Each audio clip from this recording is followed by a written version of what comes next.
Cher ami, toi qui comme moi aimes les mathématiques, surtout quand il s'agit d'addition, de multiplication, de 10 puissance quelque chose et d'unité en devise, tu adores les mathématiques, mais beaucoup moins lorsqu'il s'agit de logique. Et pourtant, qu'il peut être précieux de bien connaître son fonctionnement et apprécier sa douce musicalité pour mieux convaincre.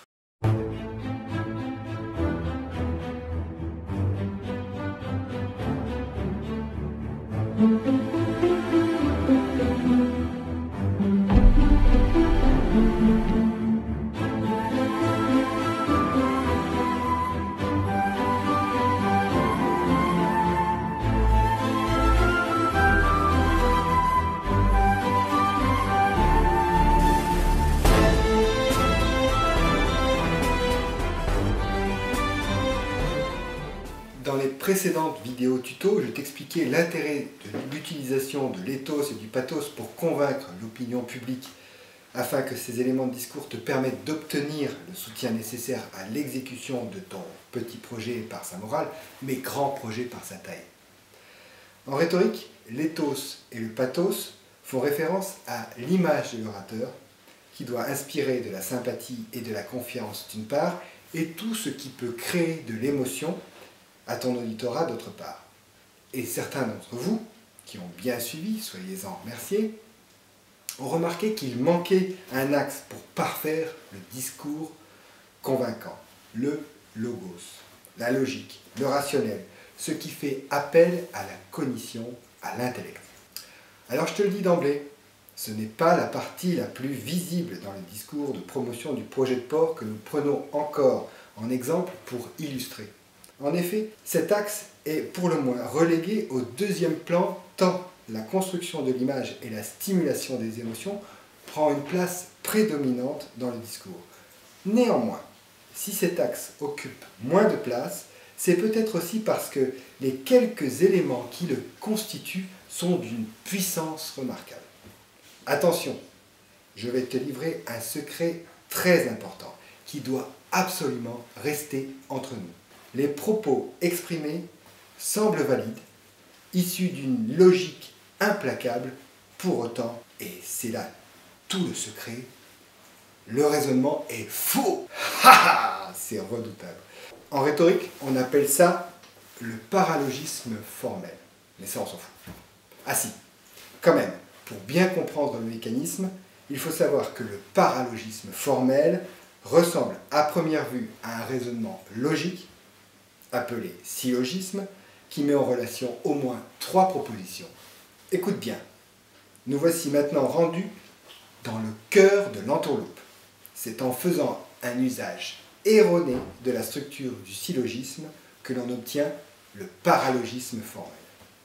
Allez, un syllogisme célèbre pour bien comprendre. Tous les hommes sont mortels, or Socrate est un homme, donc Socrate est mortel. Ainsi, la première proposition est une loi générale. Si l'énoncé A est vrai, alors l'énoncé B l'est aussi. Puis, on a une deuxième proposition, un cas particulier. L'énoncé C est de type A, ou encore A est vérifié lorsque je dis C. Puisque les deux propositions sont vraies, on en déduit la conclusion B est donc vrai dans le cas de C. C'est bon pour toi ?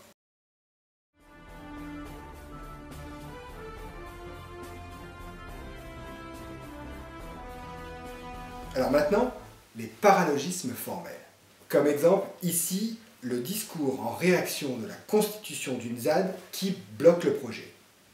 Cas extrême, il faut donc sortir l'artillerie lourde. Non, ce port ne coûtera pas 100 millions. Non, il n'abîmera pas la côte.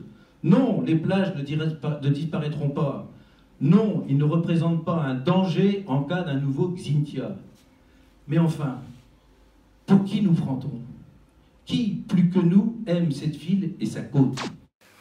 Formidable. Pour mieux comprendre, retranscrivons les propositions et la conclusion de cette idée. Les élus aiment cette ville et sa côte plus que quiconque alors ils et elles font le nécessaire pour les protéger. Or, les élus portent le projet de port. Donc, le projet de port n'est pas délétère pour la ville et sa côte. L'affirmation du conséquent consiste à conclure qu'un cas particulier, ici le projet de port, fait partie d'une catégorie générale, ici une chose respectueuse de la ville et de sa côte, du seul fait qu'ils partagent une propriété, ici les élus. Il y a confusion entre la possibilité et la nécessité. Il est possible que le port soit respectueux de la ville et de sa côte, mais pas nécessairement. Pour que l'affirmation du conséquent soit valide, il faut que la cause et la conséquence soient non seulement liées, mais qu'il n'y ait également aucune autre possibilité envisageable. En l'occurrence, pour que le projet ne soit pas délétère pour la ville et sa côte, il faut que ses porteurs soient bien intentionnés, évidemment, mais aussi qu'ils ne fassent pas d'erreur sur les conséquences prévues, par exemple. Un autre exemple d'affirmation du conséquent est « tous les humains sont mortels, un âne est mortel, donc un âne est un humain ».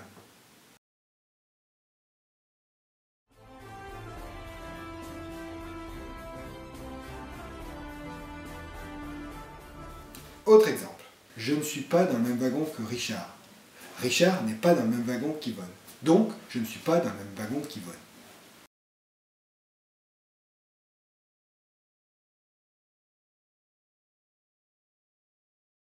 Un autre exemple d'incohérence pourrait être... Nous aussi, nous aimons notre planète et les générations qui vont nous suivre. Mais une chose est certaine, si nous laissons s'instaurer les pratiques des zadistes, notre République sera morte bien avant notre planète. Comment, dans ce cas-là, sauverons-nous la planète sans République? Sauvons notre République, mesdames, messieurs. Ainsi, les propositions et la conclusion sont « Les élus qui représentent la République et aiment la planète ont un projet. Or, des personnes s'opposent au projet des élus. Donc, ces personnes sont contre les élus, la République et la planète. » Il s'agit là d'une incohérence. La deuxième proposition est vraie. Des personnes s'opposent au projet des élus. Mais il n'y a pas de relation d'implication entre les propositions. S'oppose ne constitue pas de relation transitive. Il n'y a pas de relation logique entre les propositions. Dans cet exemple, ce qui aurait été correct, c'est « Les élus représentent la République et aiment la planète, ont un projet. Or, des zadistes s'opposent au projet des élus, donc ces zadistes sont contre le projet des élus. » Ou encore, si nous laissons instaurer les pratiques des zadistes, les zadistes nous empêcheront de mener à bien notre projet mortifère, notre super projet. Ouais, c'est correct, mais c'est zéro. Ça n'apporte rien. Si nous laissons instaurer les pratiques des zadistes, les zadistes nous empêcheront de mener à bien notre super projet. C'est correct, mais à vous, c'est rébarbatif.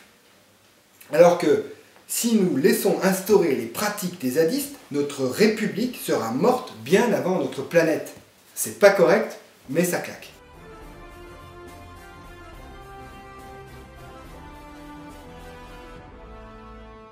Ils pensent que la zone sur laquelle nous avons commencé les travaux imposés par le calendrier scientifique et biologique est une zone naturelle. Des zadistes sauveurs de la planète défendent une zone en plastique, mesdames, messieurs. On pourrait presque en rire. De la même façon, retranscrivons les propositions et la conclusion. Préserver la nature consiste à sauver les espaces naturels. Or, des zadistes défendent une zone qui n'est pas naturelle. Donc, ces zadistes sont ridicules, malhonnêtes. De nouveau, cette négation de l'antécédent est un raisonnement faux. La préservation de la nature ne consiste pas seulement à défendre les zones naturelles. De la même façon, on peut dire aussi, s'il a plu, alors le sol est mouillé, il n'a pas plu, donc le sol n'est pas mouillé.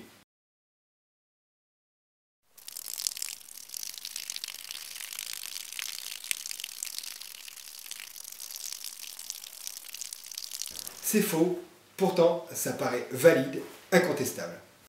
Voilà, tu as compris le principe. Alors maintenant, Pour t'exercer, je te propose un petit jeu. Le discours de conférence de presse est savamment parsemé de paralogismes. Amuse-toi à les retrouver. Tu pourras donner tes réponses dans les commentaires et le lien de la vidéo est dans la description. Plus fort encore, trouve les arguments type logos qui sont justes dans le discours et je te donnerai les réponses la semaine prochaine.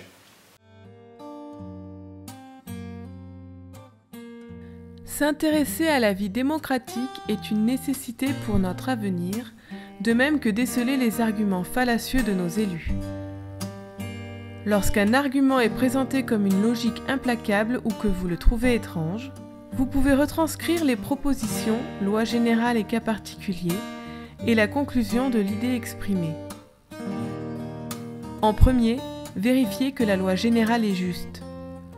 Dans le cas où une cause et une conséquence sont exprimées, vérifiez qu'elles sont liées, que ce lien est bien celui d'une relation d'implication et qu'il n'y a également aucune autre possibilité envisageable. Bon courage et à bientôt!